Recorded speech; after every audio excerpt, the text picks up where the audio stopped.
হ্যাঁ, ঠিকই দেখছো বন্ধুরা, আজকে আমরা যাব তারাপীঠে। তো ওয়েলকাম টু মাই চ্যানেল। আমি বাবাই, আর এই চ্যানেলে কিছু ইনসেন্ট ভিডিও দেখানো হয়। আজকে তোমাদের তারাপীঠের অনেক তথ্য তুলে ধরবো আর সুন্দরভাবে তোমাদের তারাপীঠটা ঘোরাবো, দর্শন করাবো। তো চলো ভিডিওটা শুরু করা যাক। তো সকালবেলায় বাড়ির থেকে কিন্তু গাড়ি করে আমরা বেরিয়ে পড়ি। আমরা ছোটো গাড়ি নিয়ে বেরিয়েছিলাম, কেন কি ছোটো গাড়িতে কম তেল লাগে। আমি, বুম্বা, টুয়া আর আন্টি আর শঙ্করদা আমাদের ড্রাইভার চলে গেছিলাম। প্রথমে দেখে তো রাস্তাটা একটু খারাপ ছিল, কিন্তু কিছুটা দূর যাত্রার পরেই কিন্তু ভালো রাস্তা হয়ে যায়। দেখো খুলে দাঁড়িয়ে পড়েছে, আর কত সুন্দর হাইওয়ে এখানে দেখতে পাচ্ছ। তারপরে আমরা কিন্তু খেতে দাঁড়িয়ে যাই একটা রেস্টুরেন্টে। সুন্দরী রেস্টুরেন্ট দেখতে পাচ্ছ, আর বাঙালি খাবার খুবই সুন্দর পাওয়া যাচ্ছে। দেখতে পাচ্ছ এখানে 5 পিসের মতন শাক ছিল, ভেন্ডি ভাজা, আলু ভাজা, লাল শাক, ভাত, লঙ্কা, এখানে সব আছে, মাছ টাছ সব নিয়ে নিয়েছিলাম, ঠিক আছে। তারপরে লাস্টে কিন্তু লস্যি দিয়ে শেষ করেছিলাম দুপুরে খাবারটা। আর দেখতে পাচ্ছ কত সুন্দর সানসেটের মতন দাঁড়িয়ে পড়েছি, হেভি সুন্দর রাস্তা। আর পাশে এরকম হাঁস মাছ যাচ্ছিলো, সুন্দর একটা সময় কাটাতে কাটাতে কিন্তু এরকম রূপটপের সাথে দাঁড়িয়ে দেখতে পাচ্ছ সময়টা কাটিয়ে আমরা তারাপীঠের দিকে একদম এগিয়ে যাচ্ছি। একদম সুন্দর মিষ্টি ড্রাইভ করে দেখতে পাচ্ছ, ম্যাপে এখনই দেখাবো 5 থেকে 6 মিনিটে বাকি তারাপীঠ ঢুকতে। তো যাই হোক, একটু পরে আমরা তারাপীঠ ঢুকে যাই। এটা হলো আমাদের হোটেলের নাম্বার আমি দিয়ে দেবো, স্ক্রিনেও থাকবে, ডেসক্রিপশন বক্সেও থাকবে। তো বন্ধুরা, এটা আমাদের রুম, এটা একটা বেড, সবাই এসে শুয়ে পড়েছে, কিছু করার নেই। আর এখানে ব্যাগ ম্যাগ রাখা, চেয়ার মেয়ার, এই যে আয়না দেখতে পাচ্ছ, এখানে একটা চেয়ার রাখা, এই একটা খাট, সব শুয়ে রয়েছে।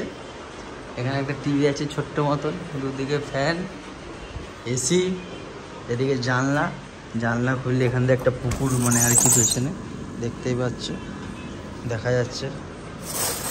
বন্ধ করে দিই, কেন কি এসি আছে, এসি চলছে। আর এখানে একটা কবর আছে এরকম, গ্লাস রাখা।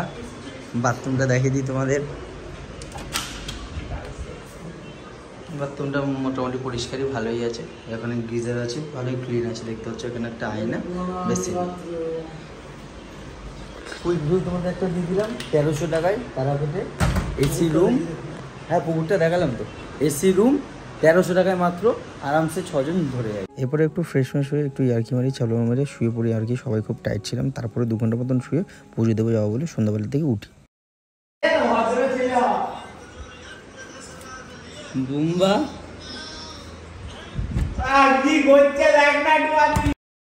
বন্ধুরা, রেডি হয়ে গেছি। এখন রাত্রেবেলায় আমরা যাব পুজো দিতে তারাপীঠের। নতুন একটা এক্সপিরিয়েন্স। সকালবেলায় অনেকবারই দিচ্ছি, দুপুরবেলায়। তো এবারে রাত্রেবেলায় দেবো, কেন কি কালকে ছট পুজো, বহুত আর কি ভিড় হয়ে যাবে।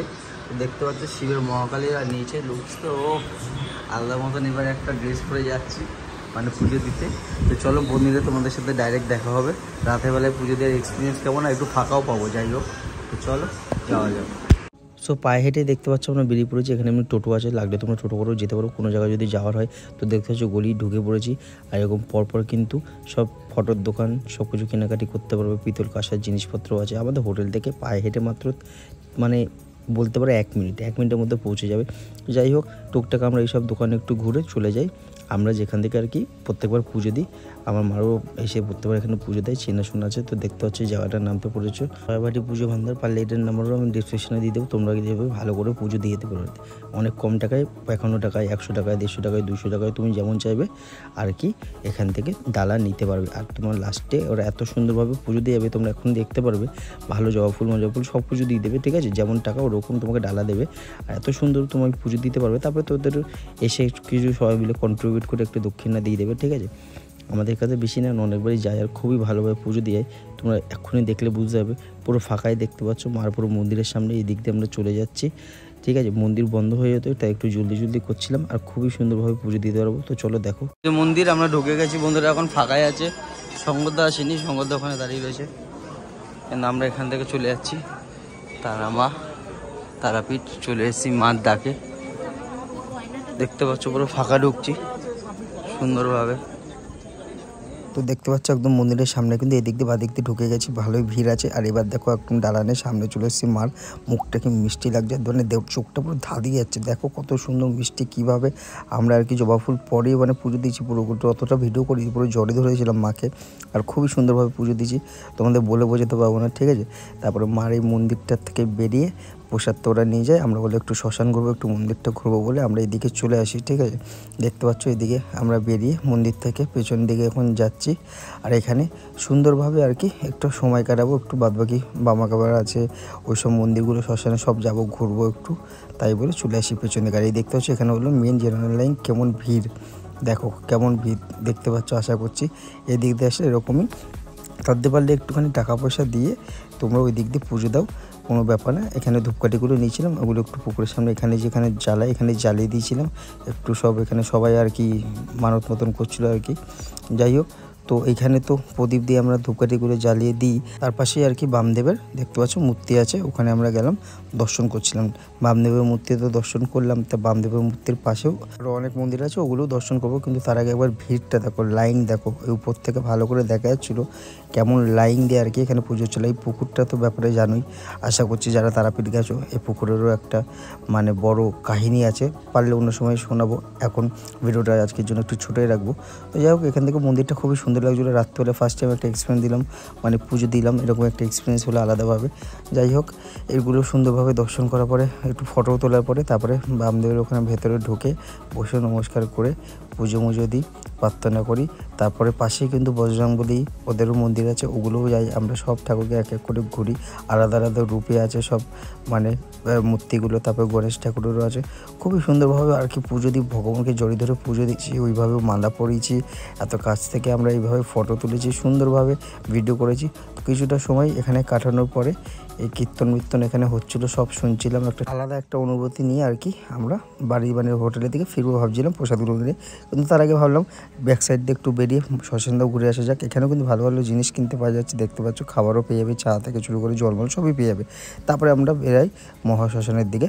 তো শ্মশানের দিকে আমরা পৌঁছাই, দেখতেই পাচ্ছ এখানে সব অন্ধকার, শ্মশানের দিকে একটু কিন্তু বেসিক্যালি অন্ধকারই থাকে। এখানে যজ্ঞমুগ্য হচ্ছে দেখতে পাচ্ছ, এখানে সব তন্ত্র সাধনা এইসব হয়। তারাপীঠে গেলে এগুলো একটু দূর থেকে দেবে, কাছে যাওয়া অ্যাভয়েড করবো, ওরা ডিস্টার্ব হলে আর কি ভালো লাগে না ওদের। এখানে দেখতে পাচ্ছ বামা খাবার একখানা মূর্তি মতন আছে, ঠিক আছে, দান করলে করতে পারো। আর এখানে চারিদিকে কিন্তু তন্ত্র সাধনা অন্ধকারে বসে দেখতে পাচ্ছ, সব এরকম সাধু সন্ন্যাসীরা বসে কিন্তু করে। একটু ভয়ানকও ব্যাপার আছে, কিন্তু খুবই ভালো লাগবে, একটা আলাদা এক্সপিরিয়েন্স হবে যদি ওখানে যাও, এরকম অন্ধকার রাস্তা দেখতে পাচ্ছ। তারপর যাই হোক, আমরা পিছন দিক থেকে হালকা করে আবার ব্যাকের দিকে যেতে থাকি। তো এখানে বাবা কাপের কিন্তু একটা মন্দিরও আছে দেখতে পাচ্ছ সাইডে, এখানে তুমি পারলে পুজো মুজো দিতে পারবে, এখানেও কোনো ব্যাপার না। বাবা খাবার এখানে কিন্তু একটু আলো আলো থাকে, শ্মশানের দিকে একটু বেশি অন্ধকার থাকে, তো ওখানে পুজো মুজো দাও, সময় কাটাও, বসো সিঁড়িতে, কোনো ব্যাপার না, অনেকেই বসে থাকে। তো যাই হোক, সুন্দরভাবে আমরা একটু সময় কাটিয়ে আমরা রিটার্ন দিকে যেতে থাকি। রাস্তায় তো কেমন ভিড় দেখতে পাচ্ছ, ওখান থেকে তবে ভাবে কিছু একটু ফটো কিনবো, ঠাকুরের কত সুন্দর সুন্দর ফটো, আমি তো দোকানে ফটোও কিনি। এই বালাগুলো নিলাম 60 টাকা করে, বলছি 50 টাকা করে দোকানে নিই। আর এখান থেকে আন্টি পা নিচ্ছে আর একটু ফটো নিচ্ছে। আন্টিকে দেখে আমিও দোকানে ফটো নিয়ে শিবটা করে ভক্ততা শিবের ফটোটা নিয়ে নিই। আর এদিকে রাধাকৃষ্ণের ফটো দেখ, সেটা এটা কিন্তু আবার রাতবেলা লাইট জ্বলে, খুবই সুন্দর ফটো আমার ঘরে লাগিয়েছি এসে। যাই হোক, তারপরে কিন্তু আমরা ব্যাকের দিকে আসতে থাকি। তো এসে প্রসাদটা নিয়ে হোটেলের দিকে যেতে থাকি। আর হোটেলের দিকে যেতে গিয়ে কি দেখি, এখানেও কাকাতুয়া আছে, খাজা তোমরা এখানেও কিনতে পারো পুরীর মতন। যে গেটটা আছে, গেটটাতে ঢুকে ডান হাতে পড়ে একদম সামনে। যাই হোক, যেতে যেতে রাস্তায় আই লাভ তারাপীঠ, ওখানে একটু ফটো মটো তুলে নিই। তারপরে যাই ডিনারের খোঁজে আমরা। হ্যাঁ, মুরগি লাস্টে রাতেবেলায় কিনছি ডিনারের জন্য এখানে। আর এখানে কাকি রান্না করে দেবে মাত্র 100 টাকা, রুটিও পাওয়া যাচ্ছে। আর ওই হোটেল দিয়ে যারা রাইস খাবে রাইসও নিয়ে নিচ্ছি, রাতেবেলায় ডিনার অনেক কমে হয়ে যাচ্ছে হিসাবে। আমাদের টুকটাক জল কিনতে গিয়ে দেখি একটা গিরগিটি এরকম দাঁড়িয়ে রয়েছে, ইগুয়ানা। যাই হোক, তারপরে খাবারটা নিয়ে আমরা লিফটে করে রুমের থেকে আবার ফিরে আসি রাতের বেলায়। বন্ধুরা, এখানে দেখতে পাচ্ছ দেশি মুরগি রান্না করে আমরা এনেছি। আর এখানে হলো ভাত আর রুটি দিয়ে আমাদের ডিনার কমপ্লিট করে দিচ্ছি। Next morning. সো বন্ধুরা, এখানে ব্লগটা শেষ করতে হচ্ছে, কেন কি ওখানে যা মানে সাউন্ড হচ্ছিল, ড্রিল মেশিন চলছিল। আমি এখন গাড়ির কোথায় থাকো এই মিডিলে এখানে দাঁড়িয়ে আর কি ব্লগের এন্ডিংটা করছি। এখন যাচ্ছি শান্তিনিকেতন, তোমাদের সাথে শান্তিনিকেতন দেখা হবে। আর তারাপীঠে সব ডিটেলস দিয়ে দেবো, নিচে নাম্বারও থাকবে বুক করার জন্য হোটেলটা। তো যদি ভিডিওটা ভালো লাগে তাই লাইক শেয়ার সাবস্ক্রাইব করতে ভুলবো না। এখন আমি চলে যাচ্ছি শান্তিনিকেতন।